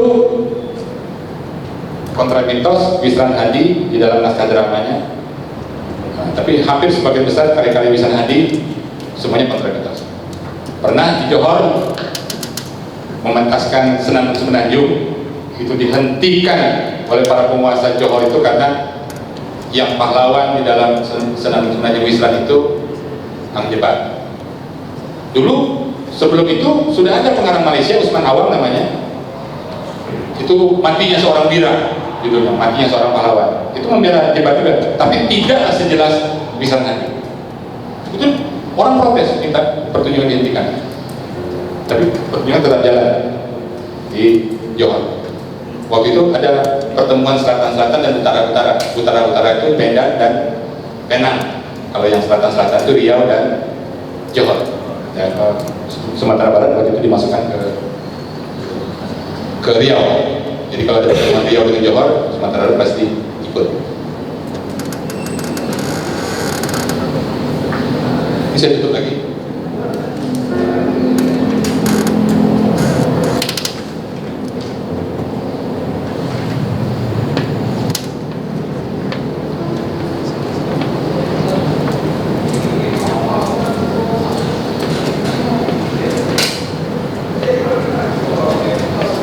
Oke, ini tadi kita ataskan karyanya ya, novelnya yang mau kita tulis ini. Yang sudah tulis novel, tentu ini novel yang keberapanya begitu. Realitas imajinatif itu novel bermuatan nilai budaya. Nah, nilai budaya. Sebenarnya kalau dibikin kata ulang, nilai-nilai budaya itu sebenarnya lebih menarik. Tapi kalau nilai budaya, itu tadi, nilai budaya itu sebenarnya yang bisa bernilai juga. Tapi kalau nilai-nilai budaya, nah itu bisa gini, bisa gini. Tapi kalau nilai budaya, gini. Itu di atas, terus ada realitas subjektif, ada pengarang tadi atau autor, dan di bawahnya itu yang realitas imajinatif yang novel bermuatan nilai budaya itu apanya? Anda semuanya harus punya obsesi. Harus punya obsesi. Tadi saya sudah sebut Bisranadi. Dari mulai Bisranadi berkarya sampai akhir karyanya dalam bentuk karya sastra, ulasan-ulasannya dalam bentuk kritik sastra, pidato-pidatonya, satu obsesi. Bisranadi. Kalau Anda membaca Mukhtar Lubis, semua novelnya, semua cerpennya, satu saja, dan buku ilmiahnya, mentalitas orang Indonesia. Kesimpulannya orang Indonesia itu orang Indonesia itu hipokrit, munafik. Ada 9 kesimpulannya. Itu isi buku ilmiahnya, isi novelnya, isi cerpennya, isi puisinya sama. Obsesinya, apa yang mau dia perjuangkan? Kalau kita nggak punya obsesi, nanti bikin novel bulan Agustus A, bikin novel bulan Desember B, bikin novel bulan Januari tahun depan C. Ya bilang ABC, sirup, bisa manis, bisa asam, bisa ya. Pengarang yang baik punya obsesi. Lihat Anafis, obsesinya luar biasa. Ini saya baca novelnya, saya kan saya ahli sastra ya, pintar mengkritik karya sastra.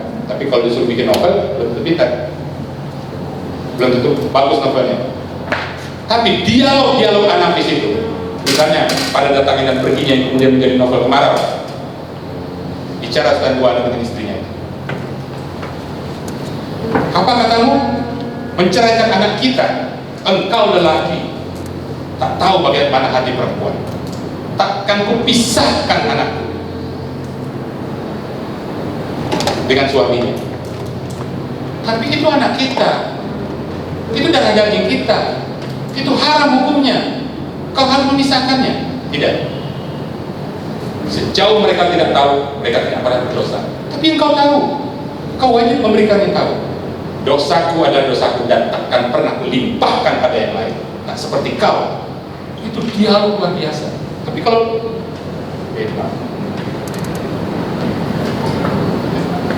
ini dua novel sejarah ini, dialognya itu sama pengganti alur. Kekuatan novel hanya pada alur. Tapi dialog Nafis itu nggak pernah, kalau orang yang membaca sungguh-sungguh nggak pernah lupa. Saya membaca mungkin umur 18 atau 19 tahun. Ini sekarang sudah 60-an tahun. Nggak pernah lupa saya dialog. Standar. Itu baik didatangi dan perginya, cerpen yang kemudian dikritik orang Minang juga yang mengkritiknya, dan Nafis membalasnya dengan novel Kemarau yang menyebabkan orang Minang diam. Nggak berubah. Di Kemarau malah intrik di kampungnya sendiri dengan latar belakang meninjau ya kampungnya itu lebih tajam lagi. Tapi dialog-dialog itu, dialog-dialog Ihsan Hadi, dialog-dialog Khairul Harun, nggak pernah saya lupa. Kekuatannya ada di sana. Jadi kekuatannya bukan hanya alur, bukan hanya pada alur. Itu obsesinya ya. Nah sekarang kalau kita sudah punya obsesi itu bisa dipilah-pilah jadi tema utama. Lantas di dalam setiap tema utama karya kita itu ada tema pendamping. Mesti ada. Kalau enggak, novel itu tidak menarik.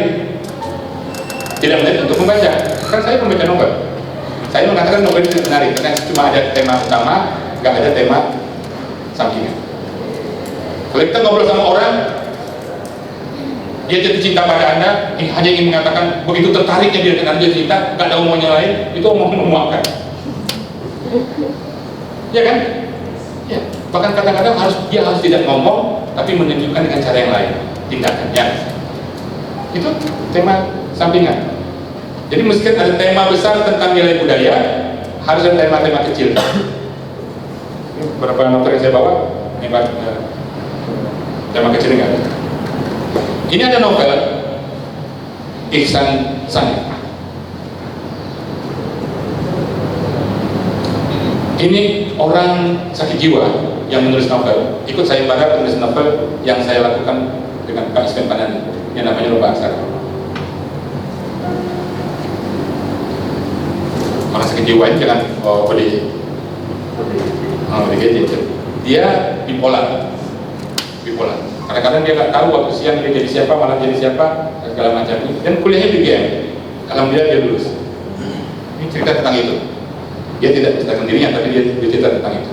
Itu tema utamanya. Tapi tema pendampingnya ada 2 atau 3 di dalam novel.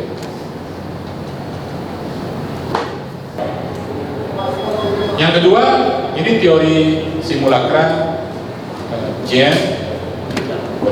Itu orang semua sudah kenal. Dan ini saya sampaikan karena Anda generasi, sebenarnya sih bukan generasi milenial, generasi milenial itu sudah tua juga. Ya, pokoknya generasi sosmed lah di kita. Itu simulakrum itu tunggal, simulakra itu jamak. Itu tahapan pembentukan citra yang sama sekali tidak memiliki hubungan dengan realitas objektif. Saya tutup dulu. Di dalam pelatihan tadi itu kita menjelaskan bahwa di dalam karya sastra yang diinginkan oleh panitia sebagai luaran atau produk dari kegiatan ini adalah sebuah karya sastra atau cipta sastra yang di dalamnya terkandung nilai budaya. Jadi sebuah cipta sastra yang cinta seni budaya. Tapi di dalam karya sastra ada hal tertentu yang menjadi pokok persoalan, seperti orientasi nilai budaya dan alat atau media yang dipergunakan untuk menyampaikan persoalan semacam itu di dalam kehidupan yang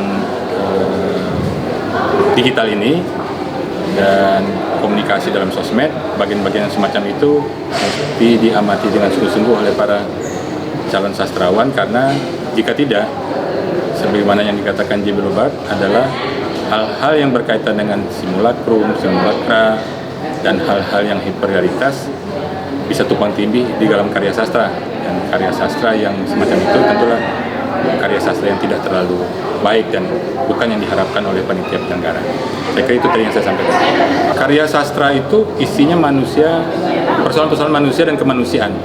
Oleh sebab itu, seorang sastrawan sebaiknya memiliki pengetahuan yang multi.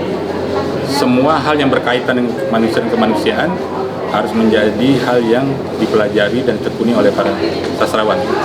Soal manusia, soal alam semesta, dan lain-lain itu bahagian utama, karena sastra isinya adalah soal-soal manusia dan soal-soal yang bersifat kemanusiaan. Oke. Nah, kita sekarang akan belajar plot. Kita punya 5 alat ya, premis untuk membuat cerita menjadi ringkas, plot untuk membuat cerita menjadi proporsional. Yang proporsional ini adalah kita akan ukur nih, kalian akan bisa ukur. Ini pembukaannya segini aja, klimaksnya segini aja gitu loh. Kalau kalian tidak pakai seperti ini, kalian nggak tahu biasanya openingnya kegemukan ya. Yang terjadi sebagian besar pada karya sastra Indonesia menurut saya adalah mereka kelelahan di akhir, jadi kendor banget. kendor banget. Jadi ujungnya kita kembali pagi sampai klimaks, tapi sebelum klimaks, tapi setelah klimaks itu kendor. Lo kok bisa secepat ini? Dan insya Allah ukuran ini akan bisa kita pakai. Nah, plot itu kita masih pakai premis kita ya. Plot itu rumusnya premis ditambah kondisi akhir. Saya ulangi, plot itu adalah premis ditambah kondisi akhir. Kondisi awalnya kita udah punya loh. Karakterisasi itu adalah kondisi awal. Ya. Dan ini adalah premis ditambah kondisi akhir. Premis sudah paham. Kondisi akhir nih yang kayak mana? Lanjut. Kondisi akhir adalah twist ditambah koda. Twist ditambah apa arti twist? Kejutan ya. Twist itu arti kejutan. Koda apa? Siapa yang senang nyanyi dangdut atau nonton lidah gitu? Pesan. Apa koda? Koda penutup. Ya, penutup. Jadi twist habis itu penutup, koda. Kejutan plus penutup. Koda, twist plus koda. Nggak usah dibawa umat ya, kita pelan-pelan nanti akan mempelajari. Nah, hari ini kita akan ngisi, lanjut. Yes. Plot itu akan terdiri dari 8 kaki atau berisi 8 peristiwa. Yang peristiwa pertama namanya ketermusikan 1. Yang kedua namanya ketermusikan 2. Yang ketiga keinginan. Keempat ujian 1. Kelima kestabilan palsu. 7 ujian 2. Dan 6 ujian 2. 7 twist. 8 koda. Nah, saya mau tanya sekarang kepada kalian semua. Twist koda ini adalah kondisi A. Berarti dari ketermusikan 1 dan ujian 2 dia terbentuk dari premis. Nah, gitu. Ya, paham itu ya ukurannya. Saya ini benci sekali matematika karena saya belajar rumus nulis, akhirnya saya belajar matematika ya. Yuk kita jadi karena rumus plot adalah premis ditambah dengan kondisi akhir ya. Berarti karena kondisi akhir adalah twist plus koda, di atasnya adalah premisnya ya, begitu. Premis ada apa? Berarti premis nanti akan jadi berapa peristiwa? Premis jadi berapa peristiwa? 6. Kondisi akhir berapa peristiwa? Jangan suruh saya belajar hitung lagi ya. Ayo Pak, kalian terus beres. Nah, lanjut lagi.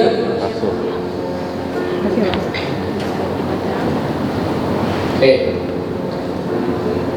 Kalau kalian lihat tadi ketermusikan ada berapa buah?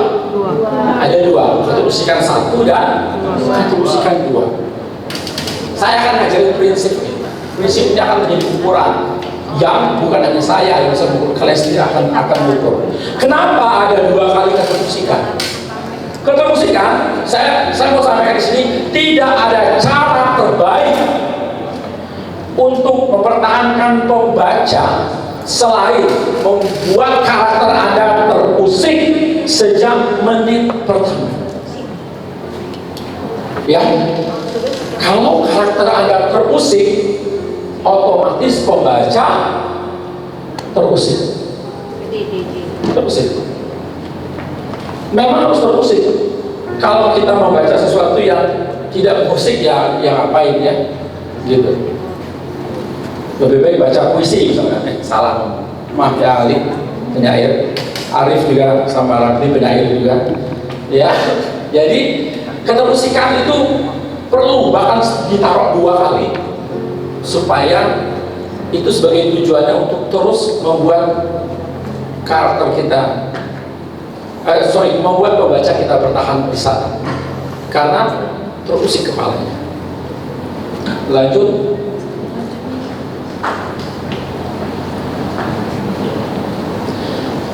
Nah, ini adalah prinsip pengelabuan. Saya mau sampaikan, oke, coba lagi lanjut ke depan. Oh ya, ini dulu. Oke. Nah, kebalik saya. Lanjut lagi ke atas. No.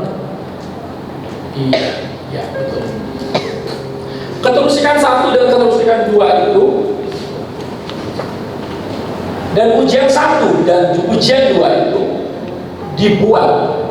Kan ada ujian 1, ujian 2 tadi ya. Ya nggak apa-apa, mungkin kurang tahu lihat, nanti saya buka lagi ya. Itu tujuannya untuk pengelabuan. Tahu loh kalian itu, sudah tahu film itu adalah fiksi, tapi kalian bisa nangis, betul? Ya. Kalian bisa marah, gitu. Kalian bisa menjambah antagonisnya kalau ketemu di jalannya, ya. Berarti itu pengelabuannya sudah luar biasa sukses. Cerita yang lempeng-lempeng aja tidak akan menghasilkan kedekatan tokoh dengan membaca atau penontonnya, tidak akan. Karena kenapa begitu? Karena kalian sering sekali mendapatkan pengelabuan. Udah tahu dikelabui, baper juga, ya. Kamu dengan kata hambatan berarti itu adalah ujian, ya. Sorry, saya agak kurang konsisten. Ada tulisan hambatan dan ujian, tapi hambatan sama saja dengan ujian, ya. Kan ada 2 ujian. Balik ke atas lagi tabelnya. Atas sekali. Ya. Ada berapa ujian di situ? 2. Ini rumusnya. Ujian 2 itu adalah karakter diuji oleh hambatan yang ada di premis. Di premis ada hambatan kan? Ada. Dia itu kalian akan isi kan karena kalian punya keinginan, ya. Keinginannya udah aja kalian isi di kolom keinginan, betul? Hambatan yang ada di premis ada hambatan nggak? Hambatannya kalian isi di ujian dulu. Nah itu, berarti ketika kalian membentang plot dan premisnya udah jadi, ada 2 tabel yang bisa langsung kalian isi. Apa itu? Keinginan dan ujian. Ingat, jangan salah naruh. Keinginan dan ujian 2 itu sudah isi, kebantu, sudah langsung kebantu.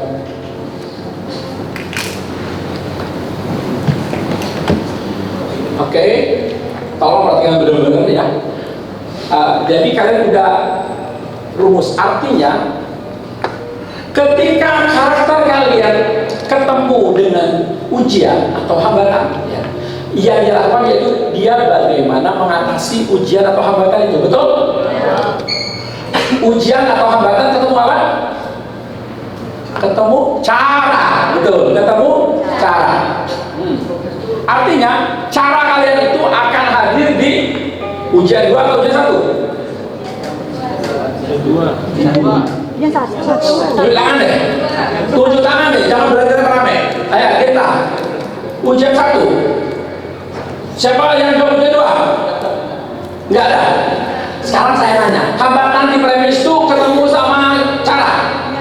Berarti cara hambatan di premis normal di ujian berapa? Berarti caranya normal di? Enggak lah. Caranya berarti ketemu juga di ujian 2. Ngapain caranya di Amerika ujiannya di ulas seluruh nggak masuk barang tuh, ya? Nggak apa-apa, namanya juga belajar. Ini hack semua juga kan? Oke, saya ini sok-sok pintar dulu juga sama kayak kalian. Oke, jadi ujian 2 itu isinya ada 2 ternyata. Apa? Dan cara. Nah itu cara persambatan yang ada di premis, ditaruh di sana. Oke? Keinginan ditaruh di keinginan. Karakterisasi nanti. Berarti 3 elemen di premis itu sudah bisa mengisi 2 tabel, ya, yaitu tabel keinginan yang isinya keinginan, tabel ujian 2 yang isinya cara plus hambatan. Oke. Saya akan simulasi memakai sebuah film yang menurut saya seharusnya kalian tonton, walaupun generasi kita berbeda juga saya, ya. Tanya penting, Ada udah makan semua di sini? Alhamdulillah ya. Kalau belum hiburannya saya bilang sudah ya.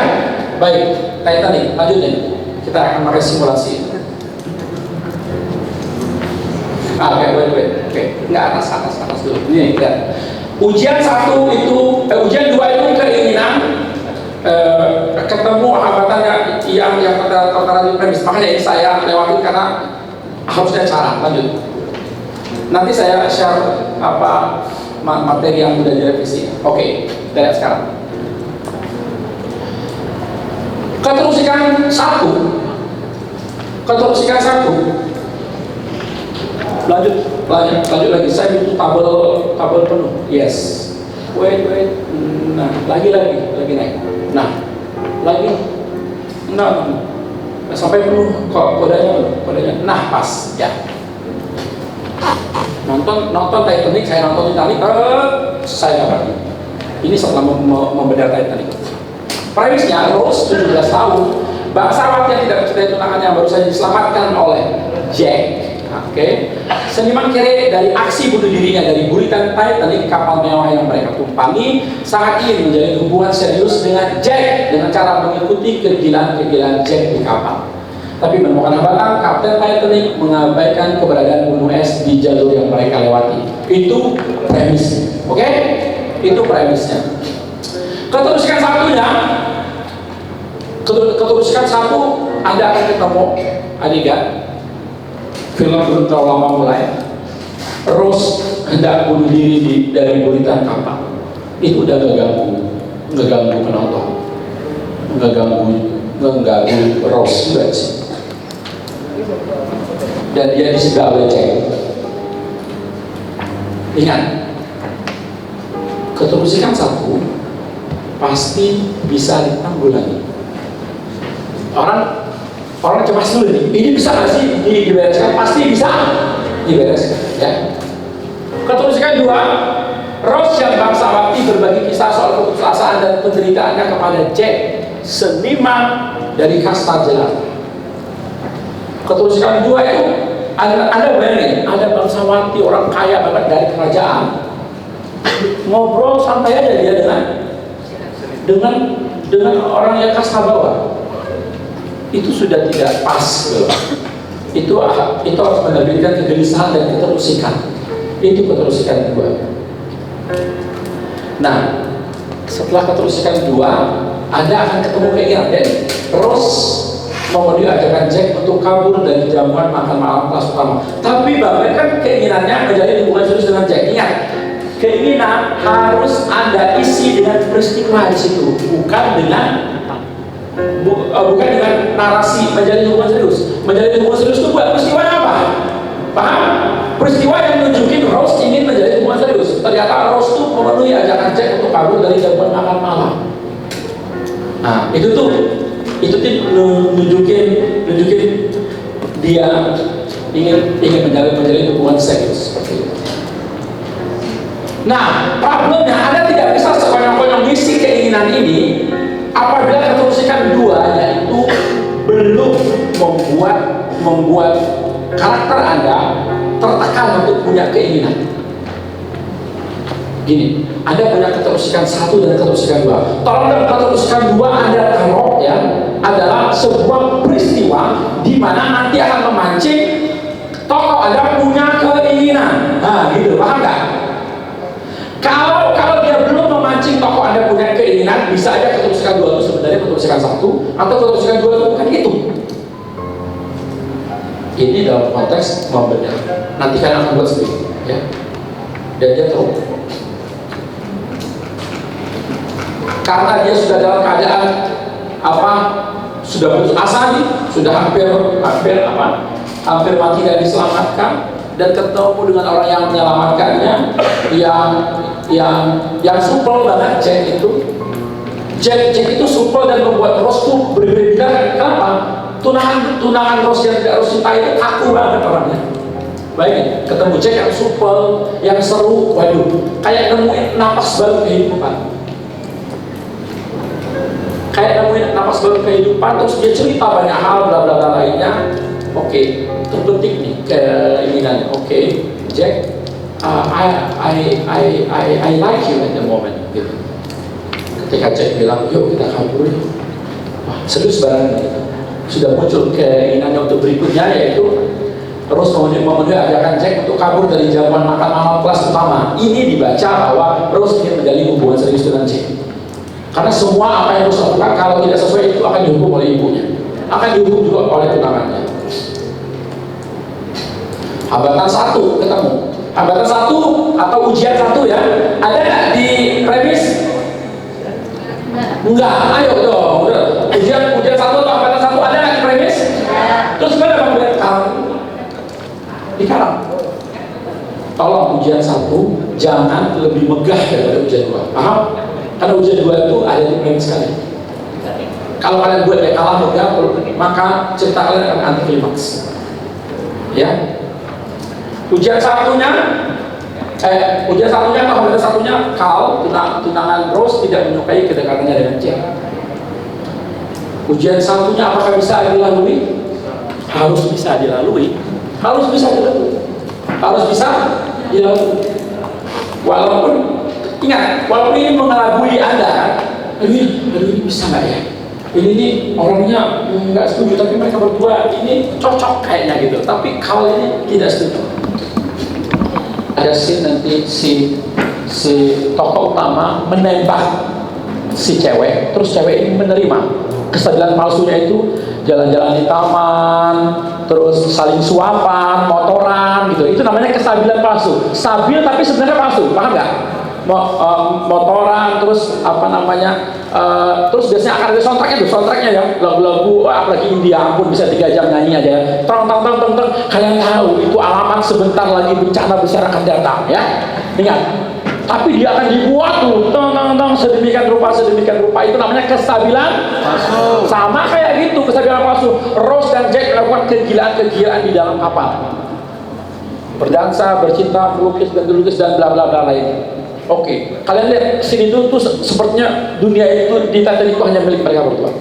Tak lainnya sebelum akan ada hal yang lebih besar. Masuk ke hambatan 2, gimana caranya? Udah kebantu.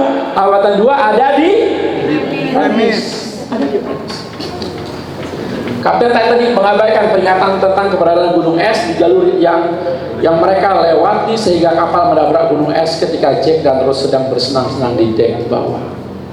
Oke, itu hambatan 2. Twistnya apa?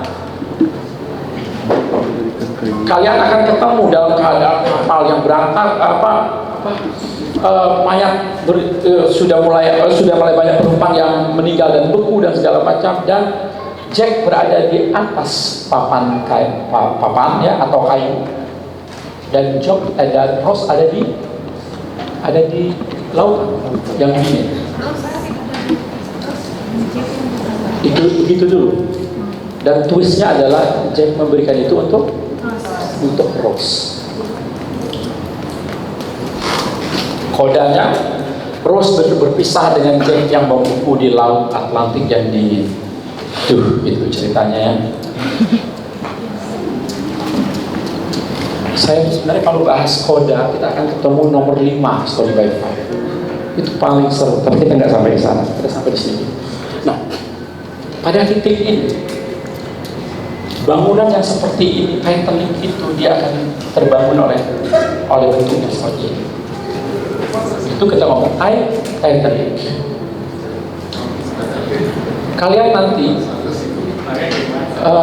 yang sudah menggarap premis, tolong dibuat seperti ini, diukur dengan prinsip sedemikian rupa. Paham?